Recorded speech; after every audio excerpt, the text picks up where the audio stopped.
أهلا بكم في ساندوتش إنجليزي. جاهز تتعلم إنجليزي بطريقة سهلة، سريعة وممتعة؟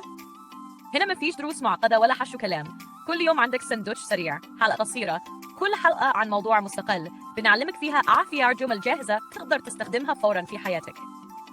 هنتكلم عن كل حاجة: التعارف، السفر، الشغل، الرياضة، الصحة، تكنولوجيا، التسوق، المدارس، المقابلات، الحفلات، وحتى ازاي تتصرف لو اتزنقت ومش عارف ترد.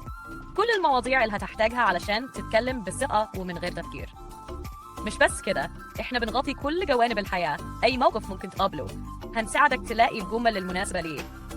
اما لو بتحب الوجبات الدسمة مش السندوتشات الخفيفة، فجهزنا لك الحلقة المجمعة. الحلقة دي مش عشوائية، بالعكس، كل حلقة مجمعة بتكون عن موضوع واحد مستقل، بنجمع لك فيها كل الجمل اللي قلناها عنه في الحلقات القصيرة، ومعاها كل المفردات اللي هتقويك في نفس الموضوع علشان تطلع منها متكلم بثقة وجاهز لأي موقف. اشتركوا في القناة دلوقتي علشان يوصلكم كل جديد، وتابعوا معانا كل يوم. خدوا ساندوتشكم اليومي من الإنجليزي وهتلاقوا مستواكم بيتحسن من غير ما تحسوا. النهاردة حلقتنا عن المطبخ وتحضير الأكل. هنبدأ بشوية مفردات هتفيدنا في المطبخ. kitchen معناها المطبخ. stove معناها البوتاجاز. oven معناها الفرن. fridge معناها التلاجة. sink معناها الحوض. knife معناها سكينة. pan معناها طاسة. pot معناها حلة. chopping board معناها لوحة تقطيع. spatula معناها سباتولا أو مغرفة. bowl معناها بولة. plate معناها طبق. spoon معناها معلقة. fork معناها شوكة. kettle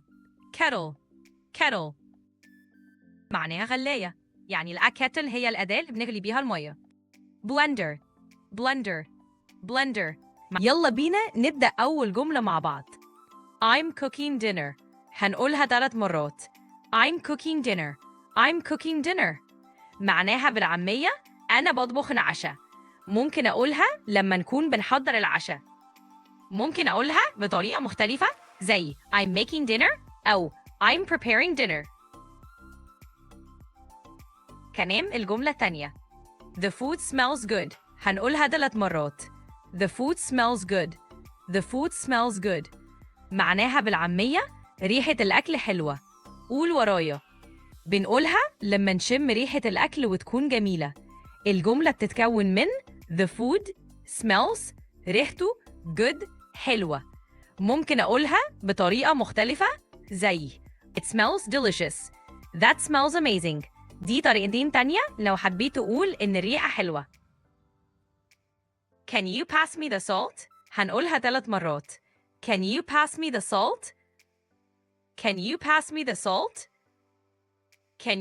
me the salt؟ معناها للعامية ممكن تديني الملح؟ بقولها إمتى؟ لما نطلب من حد يناولك الملح. ممكن أقولها بطريقة مختلفة زي Could you give me the salt؟ Hand me the salt please. I need a spoon. بنقولها إمتى؟ لما نكون عاوزين معلقة الأكل، سواء بنجهز السفرة أو بنطلبها من حد. ممكن أقولها بطريقة مختلفة زي Can I get a spoon؟ Pass me a spoon please. Let's have breakfast. هنقولها 3 مرات. Let's have breakfast معناها بالعامية يلا نفطر. بنقولها لما نعزم حد على الفطار. ممكن أقولها بطريقة مختلفة زي Let's eat breakfast. نكمل. I'm boiling the eggs. هنقولها 3 مرات. I'm boiling the eggs. معناها بالعامية أنا بسلق البيض. قول ورايا. بنقولها لما بنحضر البيض لسلق. ممكن أقولها بطريقة مختلفة زي I'm cooking the eggs in water. I'm making boiled eggs. نكمل. The tea is too hot. هنقولها 3 مرات. The tea is too hot. The tea is too hot. The tea is too hot. معناها بالعامية الشاي سخن قوي. قول ورايا. بنقولها لما الشاي يكون حرارته عالية.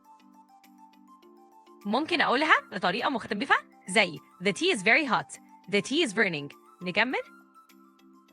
Let's cook together. هنقولها 3 مرات.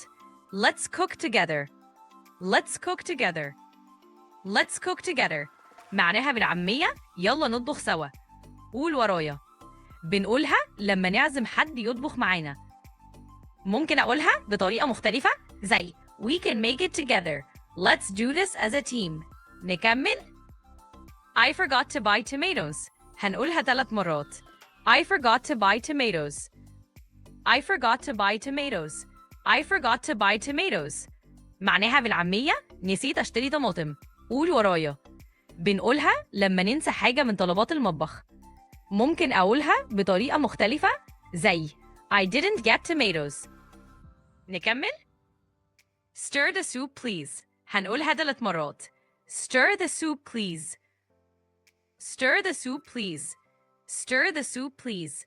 معناها بالعامية قلب الشوربة لو سمحت. قول ورايا. بنقولها لما نطلب من حد يحرك الشوربة.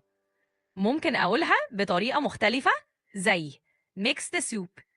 Give it a stir. نكمل. I'm cutting the vegetables. هنقولها 3 مرات. I'm cutting the vegetables. I'm cutting the vegetables. I'm cutting the vegetables. معناها بالعامية بقطع الخضار. قول ورايا. بنقولها لما نكون بنقطع الخضار. ممكن أقولها بطريقة مختلفة زي I'm chopping the veggies. I'm slicing the vegetables. نكمل. Where's the frying pan? هنقولها 3 مرات. Where's the frying pan? Where's the frying pan? Where's the frying pan? معناها بالعامية الطاسة فين؟ قول ورايا.